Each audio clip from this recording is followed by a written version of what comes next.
नमः। श्रीमद् भगवद गीता के 18वें अध्याय की अंतिम कक्षा में सबका स्वागत है। पीछे हमने देखा कि श्री कृष्ण जी महाराज ने हमें बताया कि जो ज्ञान है वो भी 3 प्रकार का है। जीवन शैली में जो कुछ भी हो रहा है वो सब सत्व रजस तमस की उपस्थिति से हो रहा है।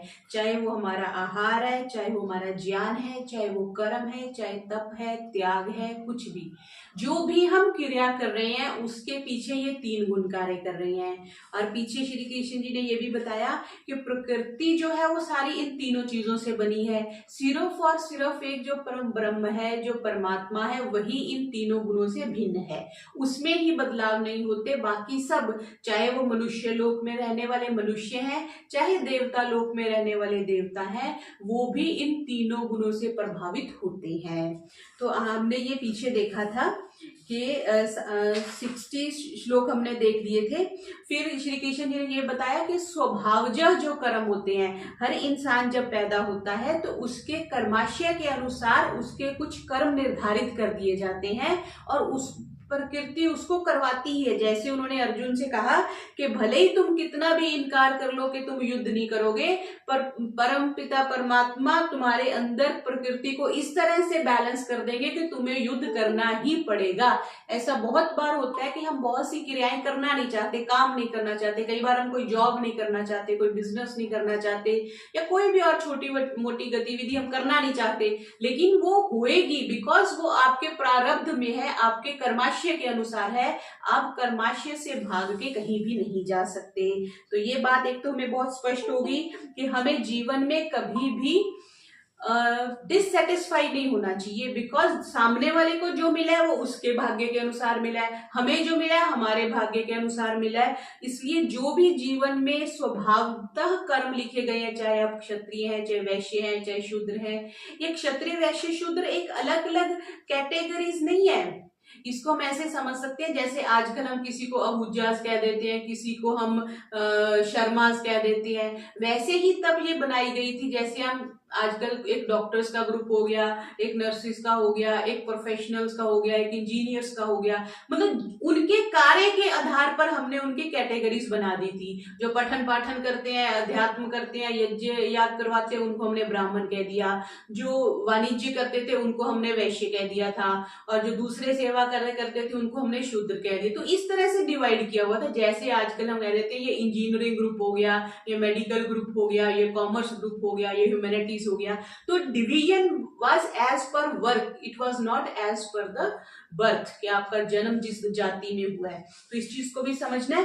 और श्री कृष्ण यहाँ पे ये कह रहे हैं कि अगर तुम अपने स्वभावतः कर्म को करते हो तो भी तुम परम सिद्धि को प्राप्त हो जाते हो। यहां तक हमने कल देखा था। आज हम 61 सूत्र से प्रारंभ कर रहे हैं, श्लोक से प्रारंभ कर रहे हैं। ईश्वरः सर्वभूतानां हृद्देशे अर्जुन तिष्ठति, भ्रामयन् सर्वभूतानि यंत्रारूढ़ानि मायया। क्या कह रहे हैं? ईश्वर, ये बहुत महत्वपूर्ण श्लोक है 61 और 62। ईश्वर सर्वभूतानाम, जो ईश्वर है सभी भूतों में, मीन्स सब प्राणियों में, हृदय से अर्जुन तिष्ठति, उनके हृदय प्रदेश में जो परमात्मा है वो विराजमान रहते हैं। ये बात कही। फिर कहा भ्रामयन् सर्वभूतानि, भ्रमण हम समझते हैं, कोई व्यक्ति ज्यादा घूमता रहता है, तुम तो भ्रमण में ही रहते हो, तो भ्राम्यन कह दिया, वो घुमा रहा है किसको? सर्वभूतानि, सब प्राणियों को वो ईश्वर घुमा रहा है। कैसे? यंत्र पर चढ़े हुए के समान।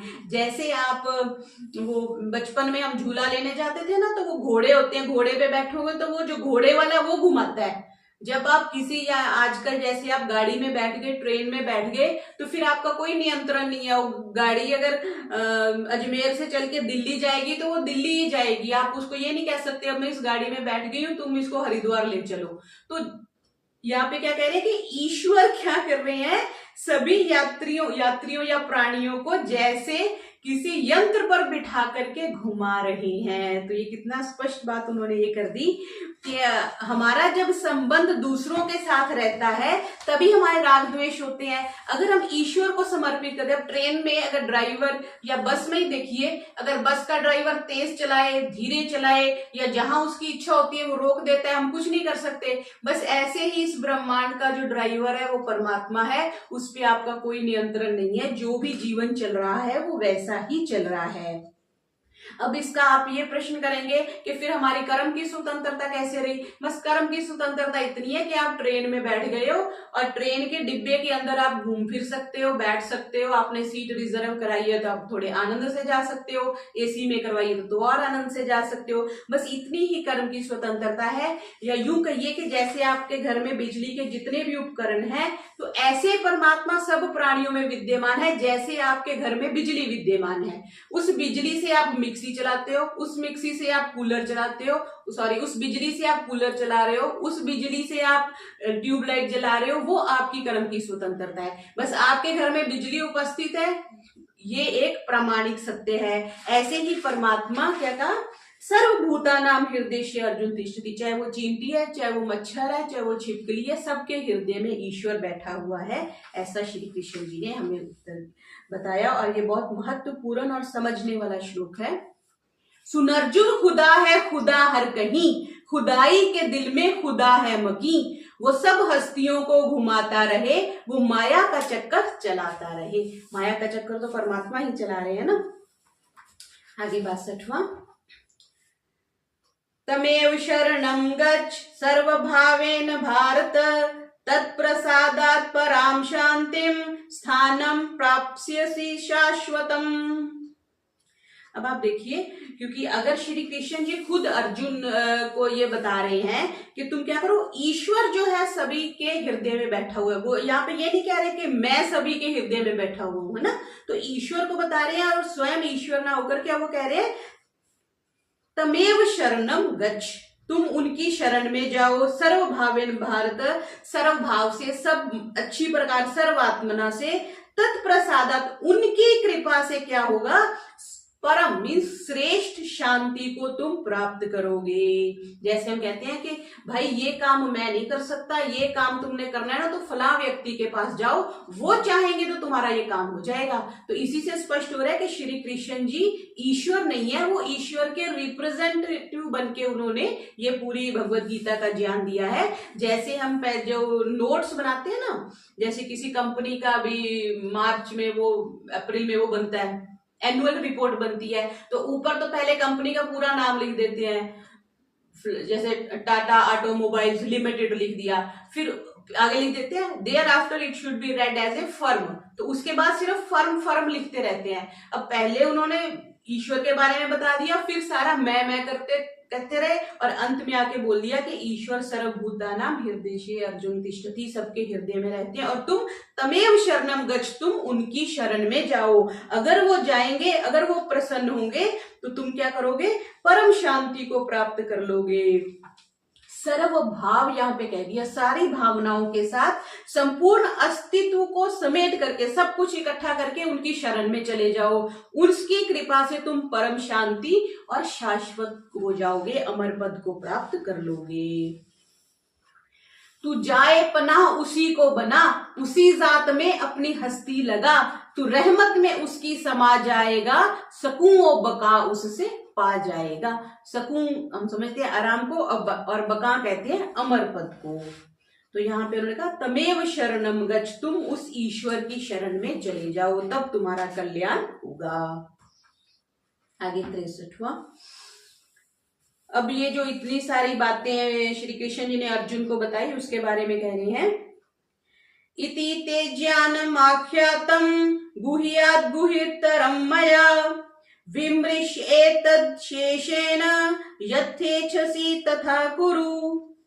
इति, इस प्रकार, ज्ञानम आख्यातम, तुझको जो ज्ञान मैंने अभी तक बताया है, ये गुह्यात है, ये रहस्य है। हमने किसी को रहस्यमय बात बतानी होती है, कहते हैं अंदर आ जाओ, कमरे में आ जाओ, फिर मैं बताता हूं। तो गुह्यत, उसका गुहितरम, एक फर्स्ट डिग्री, एक सेकेंड डिग्री, एक third degree, first degree, comparative degree और सुपरलेटिव डिग्री। तो यहाँ में कह दिए ये सबसे गुह्यतम, सबसे सीक्रेट बात है जो मैंने तुमको बताई है।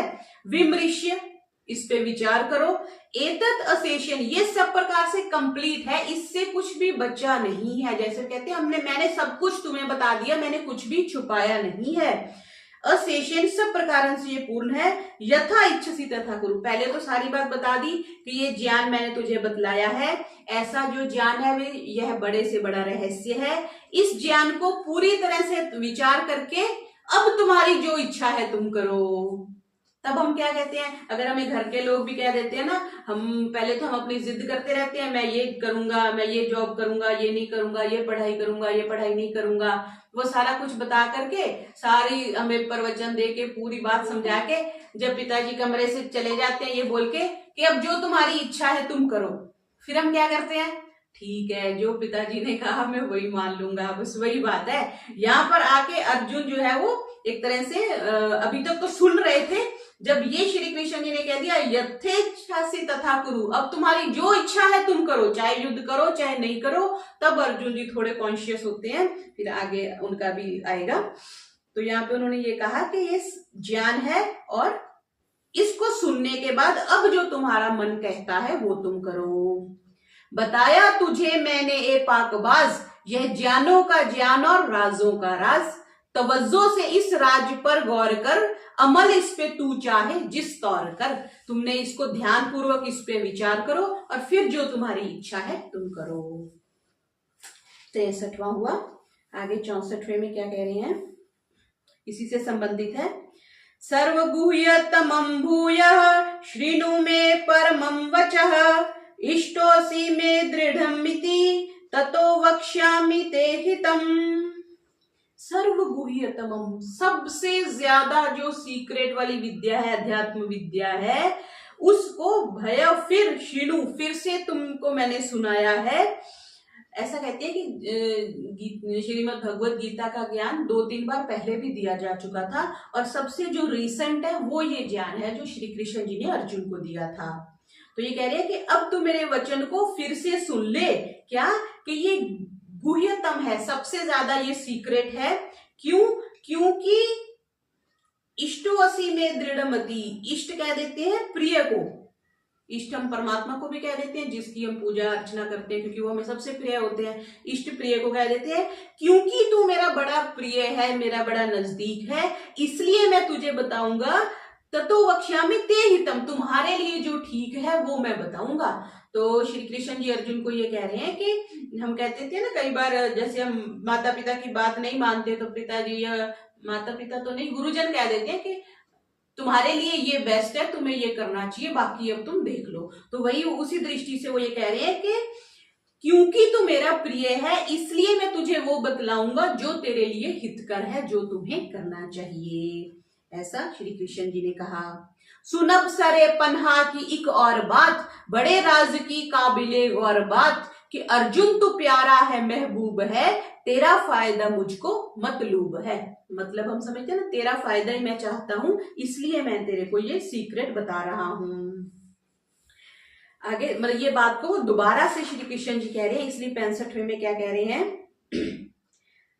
मन मना भव मद भक्तो मद्याजी माम नमस्कुरु, मामे वैश्यसी सत्यम ते प्रतिजाने प्रियोसी में।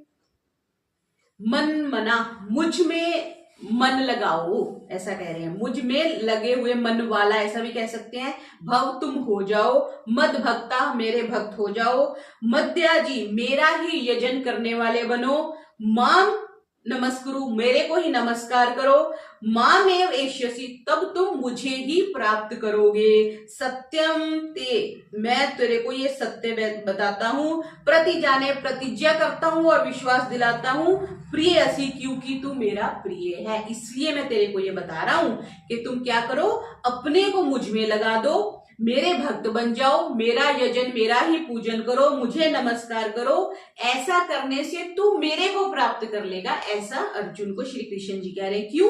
क्योंकि तू मेरा प्रिय है, इसलिए मैं तुझे सचमुच इस बात का वचन देता हूं कि अगर तू मुझे नमस्कार करोगे, मेरे शरण में आओगे, तब तुम मेरे को प्राप्त कर लोगे। अब ये भी बात समझने की है, अर्जुन जी के तो श्री कृष्ण जी बिल्कुल पास में खड़े थे, कोई दूर थोड़ी थे, उन्होंने बड़ा चल के जाके उनको प्राप्त करना था। तो ये परमात्मा के लिए कह रहे हैं कि अगर तुम उनका यजन और उनका ध्यान करोगे तो तुम उनको प्राप्त कर लोगे।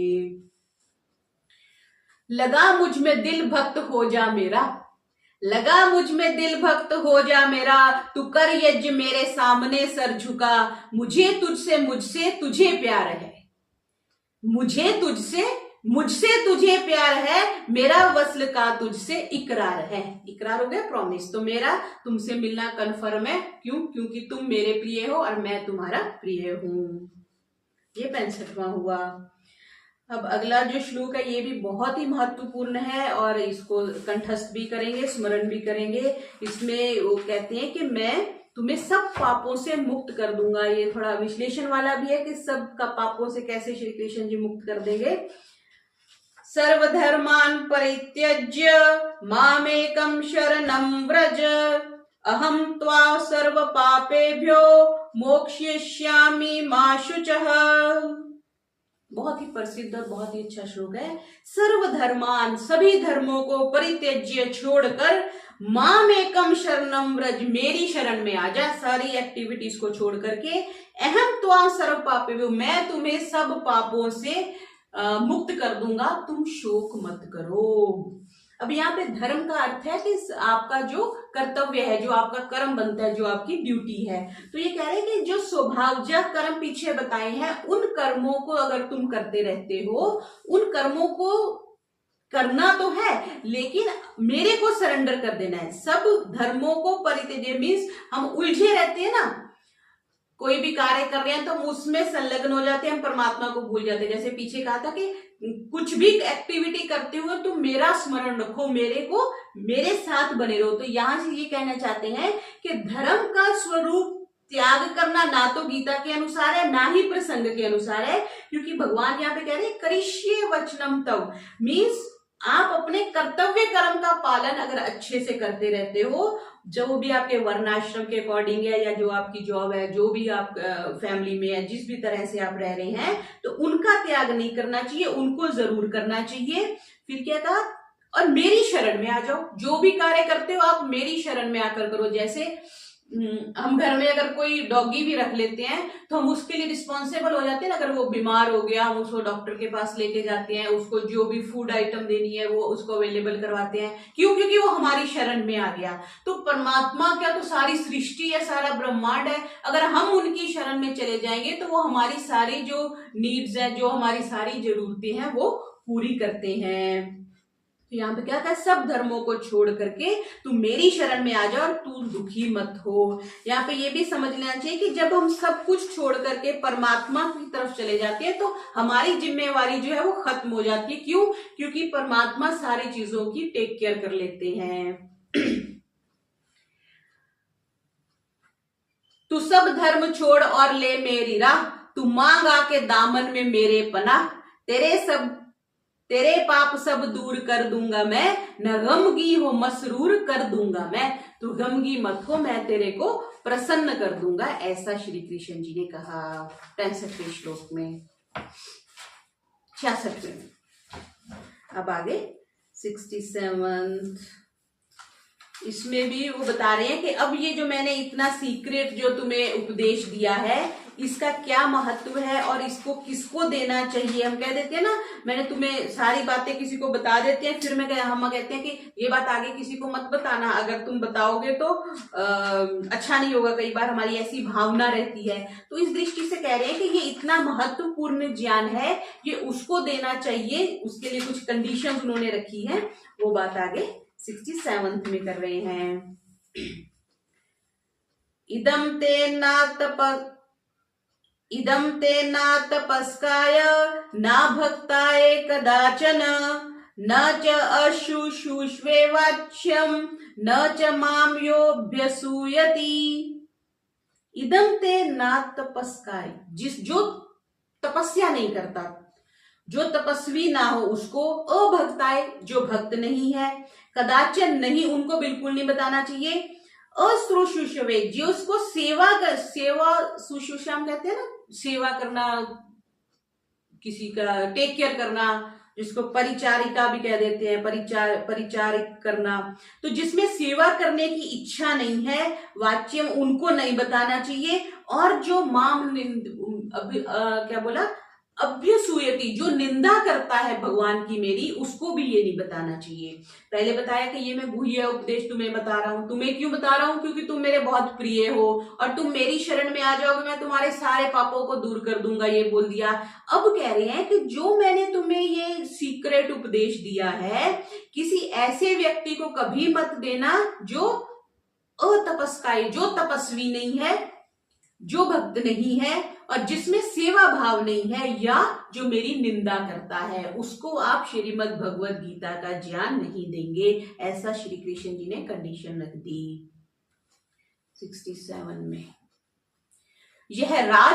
यह राज उससे मत कह जो जाहिद ना हो, जाहिद तपस्वी। यह राज उससे मत कह जो आबिद ना हो, आबिद कहते हैं उपासक को, न उससे जो बदजुबान नुक्ता ची, न उससे जो सुनने का ख्वाहा नहीं, जो सुनना ही नहीं चाहता, जो सेवा नहीं करना चाहता, उसको भी ये ज्ञान नहीं दिया जाता। आजकल तो जैसे पहले गुरुकुलों में जाते थे ना, गुरुजी के पास जाते हैं तो गुरुजी पहले उनकी परीक्षा लेते हैं, जैसे हमने रामायण में देखा है, महाभारत में देखा है। तो जो शिष्य उनकी, जैसे बहुत से गुरुजी लोग थे, जैसे वो ब्राह्मणों को शिक्षा देते थे ना, तो कर्ण ने उनको जाके, कर्ण वैसे क्षत्रिय थे, उन्होंने ये जाके गुरुजी को बोला कि मैं ब्राह्मण हूं, तब उनसे विद्या ली थी। तो ऐसी बहुत सी कंडीशन रहती है। तो यहाँ पे उन्होंने कह दिया कि जो तपस्वी नहीं है, जो भक्त नहीं है, जो मेरी निंदा करता है और सेवा भाव नहीं है जिसमें, उसको ये विद्या नहीं दी जानी चाहिए। इसी से संदर्भ में अगले में कह रहे हैं, य इमं परमं गुह्यं मद्भक्तेश विधास्यति भक्तिं मयि परां कृत्वा मामे वैश्यते संशयः। जो इमम, इसको, परमम जो परम है, गुह्यम इस परम गुह्यम रहस्य को, मद भक्तेषु मेरे भक्तों को, अभिदास्यति, अभिदास करना मीन्स कहना, बताना, कहेगा, भक्तिम भक्ति को, मई मुझ में पराम श्रेष्ठ कृत्वा, माम मुझको एष्यति प्राप्त करेगा। जो इस परम गुह्य रहस्य को मेरे भक्तों को सिखाता है, मेरे प्रति भक्ति भाव रखता है, वह अवश्य ही मुझ तक पहुंच जाएगा। इसमें क्या है?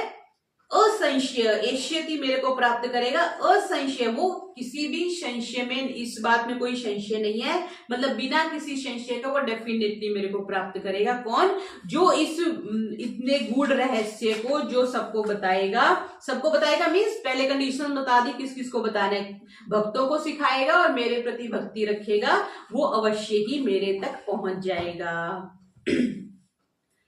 मेरा भक्त होकर बाइज्जो नयाज, जो भक्तों से मेरे कहेगा ये राज, उन्हें सरे आली सिखा जाएगा, वो बेशक मेरा वस्ल पा जाएगा।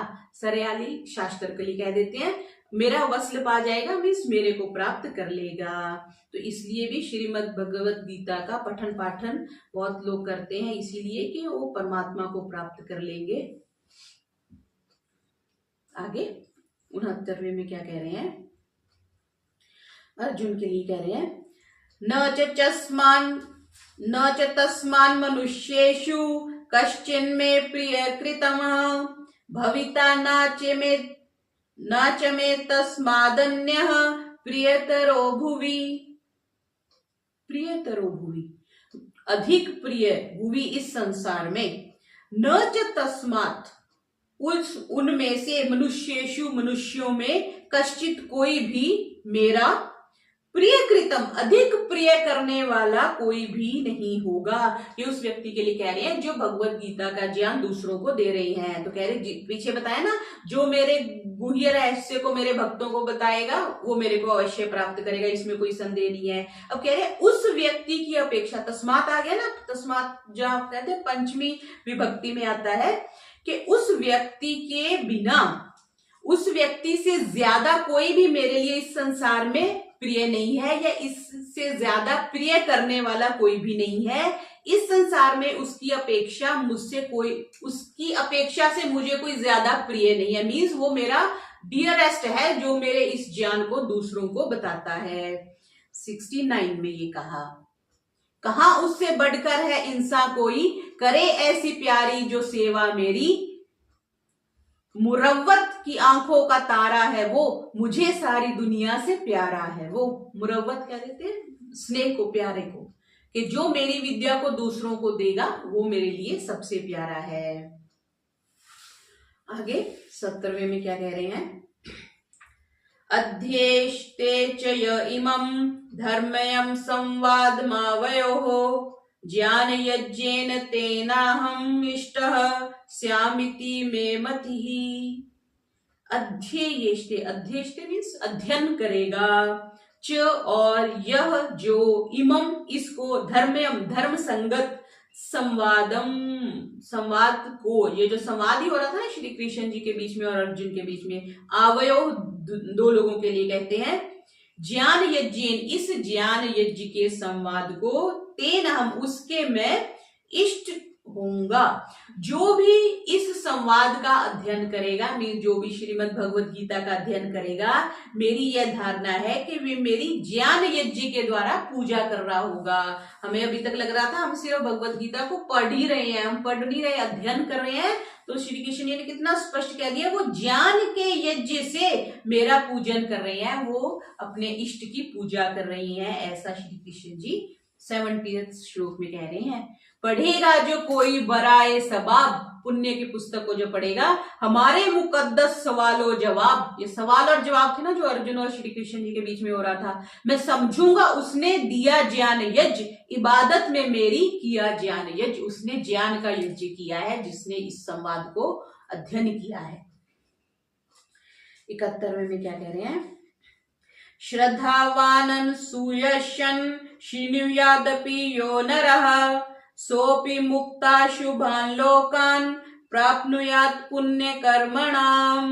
कितनी सुंदर बात कह दी कि श्रद्धावान, श्रद्धा वाला हो करके, अनसूया, असूया उसमें भी आता है ना, किसी से द्वेष ना रखना, दुश्मनी ना रखना। शिनुयात जो इस मेरी कथा को, इस मेरे संवाद को सुनता है, नरह और जो मनुष्य, वह भी मुक्त हो जाता है। और कहा जाता है मुक्त होने के बाद? शुभ लोकान, वो शुभ लोकों को जाता है, पुण्य कर्मों वालों के। हे पाठ, जो एकाग्रचित होकर, मतलब एक ध्यान लगा करके ये सब कुछ सुनता है, मीन्स इस संवाद को सुनता है, तो हे धनंजय, अज्ञान के कारण जो भी मेरी इस बात को श्रद्धा से युक्त होके, ईर्ष्या छोड़ करके, यहाँ पे ईर्ष्या मेन शब्द अनसूया कह दिया ना, अनसूया करना मीन्स ईर्ष्या मत करना किसी से, ईर्ष्या से रहित होकर के जो इस संवाद को सुनता है, वह भी मुक्त होके कहा जाता है, इस जन्म में तो कह दिया वो मेरे को प्राप्त होता है, फिर कह रहे इस जन्म के बाद वो कहा जाता है पुण्य कर्म वाले लोग जहां बसते हैं उन शुभ लोगों को पावेगा। ये भी देखो रिटर्न, जैसे कहते हैं ना, रिटर्न प्रूफ है कि जिसने श्रीमद् भगवत गीता का अध्ययन किया है वो श्रद्धा से युक्त हो, श्रद्धा से तो सारे सुनते ही हैं, श्रद्धा से युक्त होके सुने और ईर्ष्या को छोड़ दिया है, वह मुक्त होके पुण्य कर्म करने वाले लोग जहां बसते हैं उन लोगों को जाते हैं, मीन्स अच्छी जगह पर जाते हैं, उनकी सदगति होती है। कब?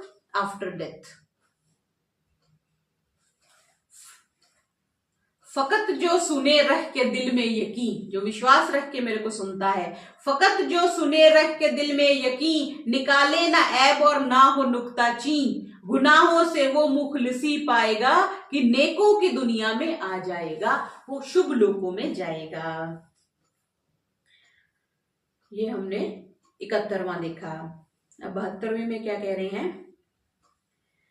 कश्चित एतत् श्रुतं पार्थ त्वया एकाग्रेण चेतसा, कश्चित् तज्ज्ञान सम्मोह प्रनष्टस्ते धनंजय।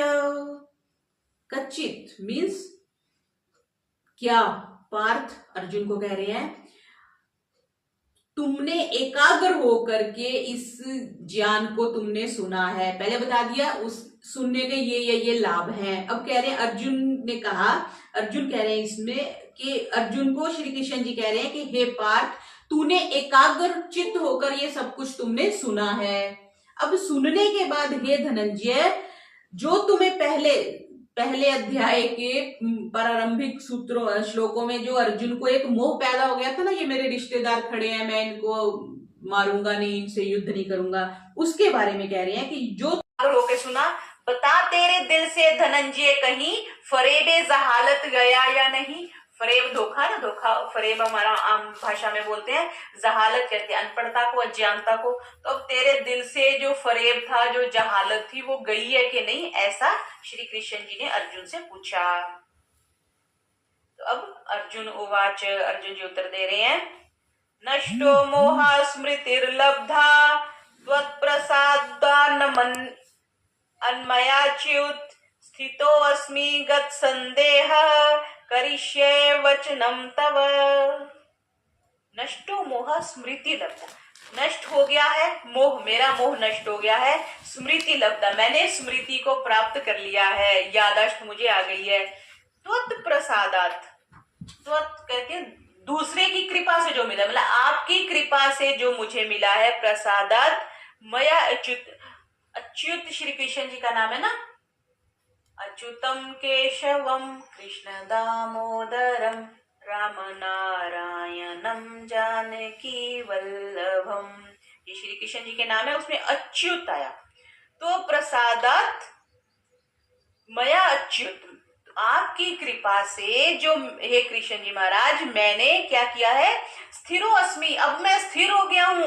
गतः संदेह, मेरा जो संदेह था वो चला गया, मेरी जो शंकाएं थी वो चली गई हैं। करिष्ये वचनम तव, अब मैं वो करूंगा जो आपने कहा है। पीछे उन्होंने कहा था अब तुमने मेरी सारी बात सुन ली है, अब तुम्हारी जो इच्छा है तुम करो, ऐसा कह के वो एक तरह से कंप्लीट हो गए थे। तो अब अर्जुन ने क्या कह रहा है जैसे, ये हे अच्युत, तेरी कृपा से क्या हुआ है, मेरा मोह नष्ट हो गया है और मुझे अपने धर्म की स्मृति प्राप्त हो गई है, मेरे सारे संदेह दूर हो गए हैं, और क्या हुआ है, और मैं स्थिर चित्त हो गया हूं। स्मृति लब्ध्वा स्थिरो अस्मि, हाँ मैं स्थिर हो गया हूँ। अब मेरा, वैसे कहते हैं ना, पहले मैंने लखनऊ जाना है कि नहीं जाना है, हरिद्वार जाना है कि नहीं, द्वंद चलता है ना, अब कहते स्थिर चित्त हो गया, मुझे कंफर्म हो गया कि वो डावाडोल वाली स्थिति नहीं है कि युद्ध करना है कि नहीं करना है, अब मैं स्थिर चित्त हो गया हूँ कि मुझे युद्ध करना है और मैं तेरे कहे के अनुसार कर्म करूंगा। करिष्ये वचनम तव, जैसे आप कहोगे अब मैं वैसे ही करूंगा। पुकारा फिर अर्जुन की ए लाइजाल, हुआ दूर शको फरेबे ख्याल, पता चल गया दिल है मजबूत अब, बजा लाऊंगा आपके हुक्म सब, आपके हुक्म की अब मैं पालना करूंगा। 73वें में अर्जुन ने मीन्स एक्सेप्ट कर लिया कि जो मेरे पहले सारे शंकाएं थी वो सारी जो है समाप्त हो गई हैं।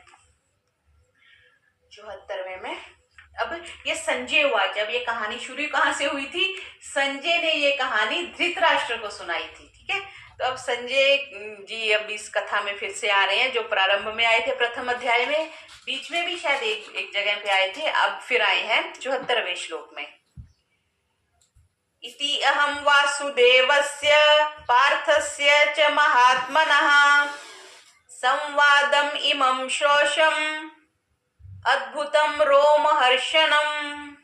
इति अहम, इति इस प्रकार, अहम मैंने, वासुदेवस्य वासु श्री कृष्ण जी के, पार्थस्य अर्जुन के, च महात्मना और महात्मा के, संवादम संवाद को, इमम औश्रशम मैंने इनको सुना है, अद्भुतम ये अद्भुत है और आश्चर्यजनक है, रोमहर्षणम कहते हैं मेरा रोम रोम पुलकित हो उठा, कुछ बड़ी आश्चर्य वाली बात हो जाए तो ऐसा वो संजय जो है अपना एक उद्घोष कर रहे हैं कि इस प्रकार मैंने वासुदेव श्री कृष्ण जी और अर्जुन के संवाद को सुना और उससे मेरा रोम रोम पुलकित हो उठा है और ये अद्भुत है और ये रोमांचकारी है, ऐसा संजय जी ने कहा। सुना मैंने श्री कृष्ण ने जो कहा, जो अर्जुन महात्मा ने सुना, अजब हैरत अंगेज थी गुफ्तगू, खड़े हैं मेरे रोंगटे मुंह बबू, मेरे जो रोंगटे हैं रोमांच में खड़े हो गए हैं कि श्री कृष्ण जी कितनी अद्भुत शक्ति है और परमात्मा क्या है, और पूरी जो विस्तृत चर्चा हुई उसके लिए संजय ने ये बात कही। आगे क्या कह रहे हैं, व्यास प्रसादात् श्रुत्वान् एतद् गुह्यम् अहं परम् योगम योगेश्वरात् कृष्णात् साक्षात कथ्यतः स्वयं। व्यास प्रसादात। एक्चुअल में तो श्री गीता जी महर्षि व्यास जी की लिखी हुई है ना, लेकिन क्योंकि श्री महाभारत के एक अंश है श्रीमद् भगवत गीता, तो यहाँ पे कह रहे हैं कि व्यास जी ने लिखा, इसलिए कहा व्यास जी की कृपा से श्रुतवान मैंने सुना है, एतत् गुह्यम अहम परम योगम, ये जो रहस्यमय परम योग की बात है, योगेश्वर श्री कृष्ण जी से साक्षात सामने प्रत्यक्ष कहते हुए मैंने सुना है। क्या कह रहे हैं? धृतराष्ट्र को संजय जी कह रहे हैं कि हे राजन, मैंने कृष्ण और अर्जुन के बीच हुए इस अद्भुत और पवित्र और सीक्रेट संवाद को जो मैंने सुना है, इसको कृष्ण जी द्वारा उपदेश दिए जाते हुए मैंने सुना है। अब वो तो प्रज्ञाचक्ष अंधे थे, धृतराष्ट्र तो देख नहीं सकते थे। अब संजय उनको बता रहे हैं कि मैंने श्री कृष्ण जी ने जो अर्जुन को उपदेश दिया है वो मैंने सुना है, ऐसा इसमें वो कह रहे हैं। सुना व्यास जी की दया से तमाम, यह श्री कृष्ण योग ईश्वर का कलाम, खुद उनके लबों से सुना है अभी, यही योग आली ये सरे खफी। ये परम गुह्य जो रहस्य है। अब व्यास जी की कृपा इस दृष्टि से भी हम कह सकते हैं कि संजय को दिव्य दृष्टि प्रथम अध्याय में आया था कि श्री महर्षि व्यास ने दी थी, क्योंकि तुम धृतराष्ट्र को वो दिव्य दृष्टि देने वाले थे, पर उन्होंने कहा कि मैं अब अंत में जब मेरे कुल का नाश हो रहा है तो मैं दिव्य दृष्टि नहीं चाहिए, तो उन्होंने उनके मंत्री संजय को दिव्य दृष्टि दी थी। अब और अगर उनके पास ये दिव्य दृष्टि नहीं होती तो वो श्रीमद् भगवद गीता का श्रवण नहीं कर सकते थे, इस संवाद का। इस दृष्टि से भी वो कह रहे हैं कि मैं महर्षि व्यास जी की कृपा से मुझे ये सीक्रेट संवाद सुनने को मिला। जैसे किसी की कोई चर्चा हो और हम उसकी वीडियो रिकॉर्डिंग कर लेते हैं और बाद में सुनते हैं, तो बस वही बात है कि जिसने रिकॉर्डिंग करी उसके प्रति हम बड़े धन्यभागी हो जाते हैं कि आपने ये रिकॉर्डिंग करके मेरे को उपलब्ध करवाई, बस वही बात है। ये हमारा 75वां हुआ। आगे क्या कह रहे हैं 76वें में? राजन संसमृत्य संवाद इमं अद्भुतम केशवर्जुनयो पुण्यम हृष्यामि च मुहुर्मुहुः। राजन, हे राजन, संस्मृत्य अच्छी प्रकार से स्मरण करके, 2 बार बोला है कि मैं श्री कृष्ण और अर्जुन के बीच हुए इस अद्भुत और पुनीत संवाद को क्या कर रहा हूं, बार बार स्मरण करके क्या हो रहा है, आनंद आ रहा है। हर्ष्यामी, हर्षमते हर्ष शोक कहते हैं, तो मैं हर्ष्यामी, मेरे को अद्भुत एक तरह से पुलकित हो रहा हूं मैं, मुझे आनंद आ रहा है उनके इस संवाद को सुन करके। जो केशव से अर्जुन हुए हम कलाम, अजब गुफ्तगू है मुकद्दस तमाम, उसे याद करता हूं मैं बार बार, तो दिल शाद करता हूं मैं बार बार। तो मैं बार बार प्रसन्न होता हूं जब मैं उनके संवाद की चर्चा करता हूं।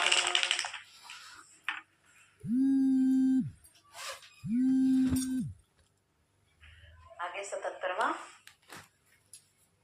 तच्च संसमृत्य रूपमत्यद्भुतम हरे, विस्मयो में महान राजन हृष्यामि च पुनः पुनः। तत्, उसको, च और संस्मृत्य, उसको स्मरण करके, 2 बार फिर बोल दिया, स्मरण करके जैसे तुम्हारी बड़ी याद आ रही थी, तुम्हारी बड़ी याद आ रही थी। 2 बार मीन्स द्विविधम, 2 बार आप गांठ लगा देते हो ना तो वो स्टिल हो जाती है, तो इसलिए 2 बार कहा। संस्मृत्य रूपम, रूप को, अति अधिक, अद्भुतम, ये अद्भुत है, हरे, श्री कृष्ण के विस्मय आश्चर्य करने वाले, महान, हे राजन, हृष्यामी, हर्षित हो रहा हूं, पुनः पुनः, बार बार वही बात कह रहा हूं, हे राजन, हरि के उस अद्भुत रूप का स्मरण करके, जो उन्होंने अपना विशाल, अपना एक स्वरूप दिखाया था, उसके बारे में कह रहे हैं कि हे राजन, हरि के उस अद्भुत रूप का स्मरण करके क्या हो रहा है, मुझे महान विस्मय हो रहा है, मैं अद्भुत इस दृश्य को देख करके पुलकित हो रहा हूं, मुझे आश्चर्य हो रहा है और मैं बार बार पुलकित हो रहा हूं। हरि की हुई दीद मुझको नसीब, मेरे सामने है वो सूरत अजीब, उसे याद करता हूं मैं बार बार, तो दिल शाद करता हूं बार बार। मैं उससे प्रसन्न होता हूं उस हरि के स्वरूप को देख करके। श्रीमद् भगवद गीता के अंतिम श्लोक का पाठ। यत्र योगेश्वरः कृष्णो यत्र पार्थो धनुर्धरः तत्र श्रीविद्योर्भूतिर्ध्रुवा नीतिर्मतिर्मम। यत्र योगेश्वरः कृष्णो, जहां पर श्री कृष्ण है, योगेश्वर श्री कृष्ण है, और जहां पर धनुर्धारी अर्जुन है, मतलब इन दोनों की जहां उपस्थिति है वहां पे क्या होगा, श्री होएगी। श्री मीन्स लक्ष्मी को भी कहते हैं। विजयो, वहां विजय होगी, और वहां विभूति भी होएगी, और वहां क्या होगा, अचल नीति रहेगी, नैतिकता रहेगी, वहां नीति की स्थिरता रहेगी, नीति इधर उधर नहीं होगी। यह मेरी निश्चित धारणा है। ऐसा ये उनके मुखारविंद से निकला कि जहां पर श्री कृष्ण है, जहां पर जो अर्जुन है, वहां पर श्री होगी। अब ये कितनी अजीब बात है, संजय धृतराष्ट्र जी को क्या कह रहे हैं कि जहां पर श्री कृष्ण जी हैं, जहां पर श्री अर्जुन जी हैं, वहां पर क्या होगा, श्री होगी और विजय होगी, धृतराष्ट्र को कह रहे हैं, और वही विभूति होगी, और वही अचल नैतिकता होगी। इसका स्मरण तो सबको ही था कि वो लोग नैतिकता का पालन नहीं कर रहे थे, जो अपोजिट ग्रुप था कौरवों का। तो ये कह रहे कि यह मेरी निश्चित धारणा है, ऐसा संजय ने कहा।